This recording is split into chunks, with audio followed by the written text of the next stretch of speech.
છે મિત્રો આપણે YouTube ચેનલમાં।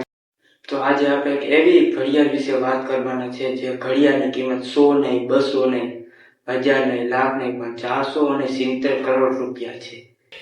તે ઘડિયાળ દુનિયાની સૌથી મોંઘામાં મોંઘી ઘડિયાળ છે।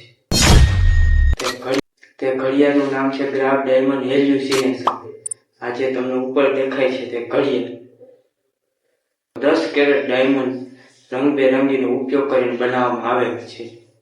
$55 મિલિયન કિંમત છે, જે ઇન્ડિયન રૂપીસમાં થાય છે 470 કરોડ। તો મિત્રો, તમે કેટલા રૂપિયા આવી ઘડિયાળ પહેરો છો તે કમેન્ટ કરી દેજો, અને વિડીયો પસંદ આવ્યો હોય તો લાઈક, શેર અને સબસ્ક્રાઈબ।